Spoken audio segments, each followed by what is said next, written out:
everyone knows that. JJ answered the bell, and Cade didn't.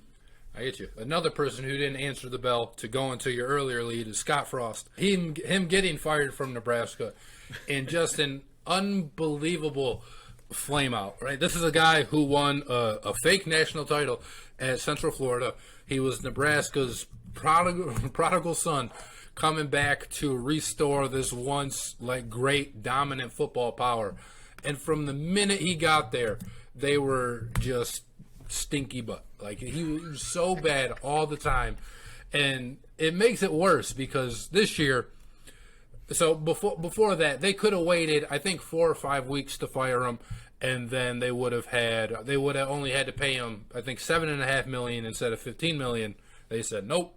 He said, get out of here now. We'll give you that extra $7.5 million to not be on our team for 20 or 30 more days. But Scott Frost at Nebraska, pulling up the head coaching record right here, wherever he was.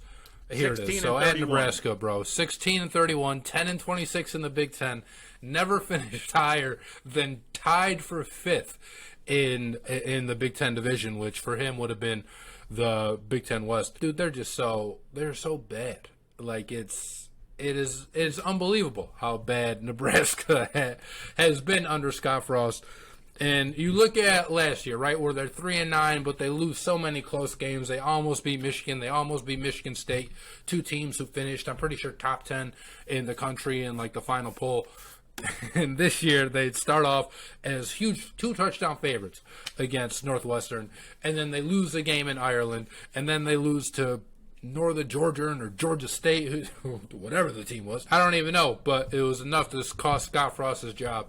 And I can't remember another head coach flaming out this bad. There have been bad hires of guys who got hype and then sucked, but nothing quite like this. Nothing that I can remember, because he had so many seasons at Nebraska too. We talked about it, 16-31, which means he's been at Nebraska for 1, 2, 3, 4.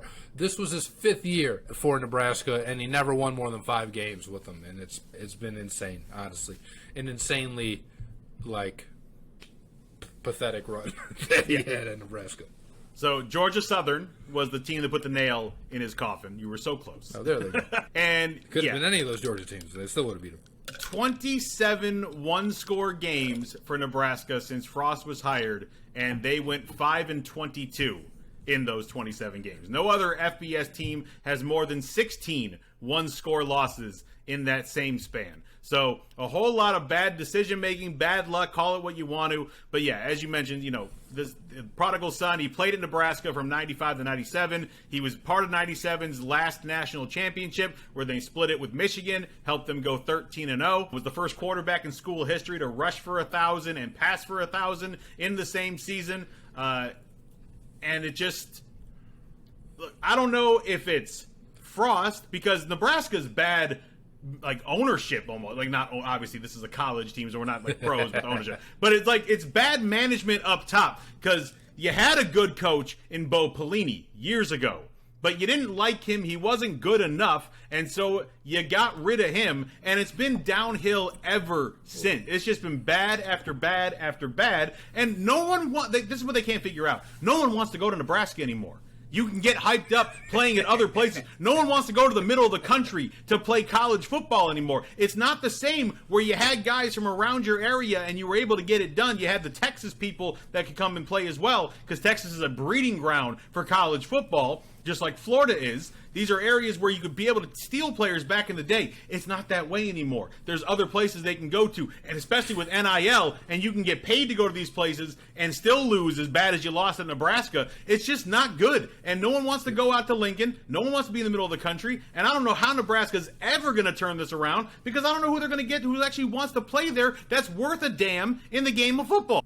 You can't, and you're right. Like, it's not even just bad luck with all those one-score games.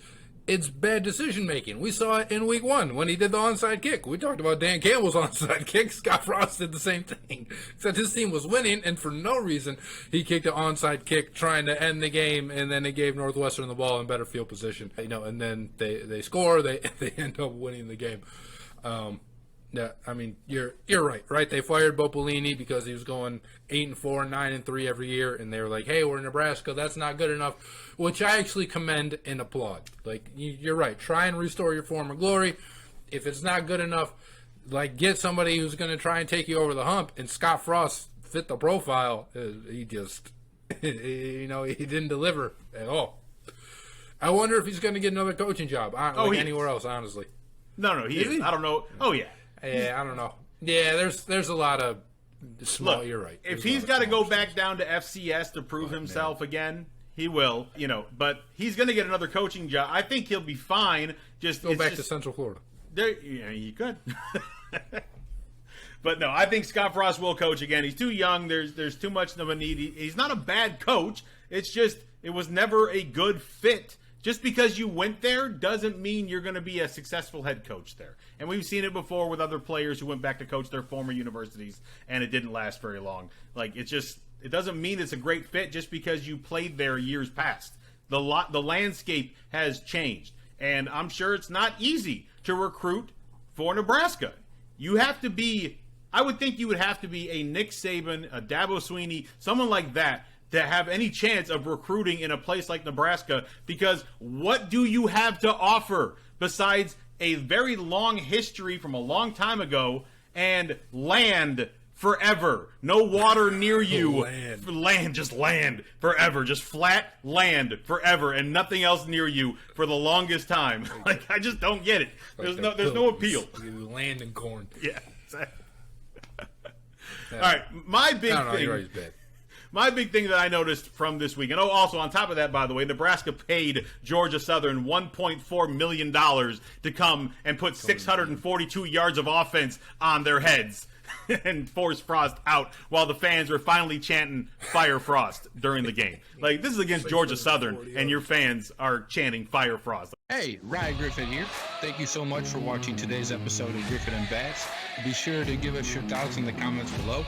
Remember to click the bell to receive the latest notifications from DSN, and subscribe for breaking news, community blogs, polls, contests, and other content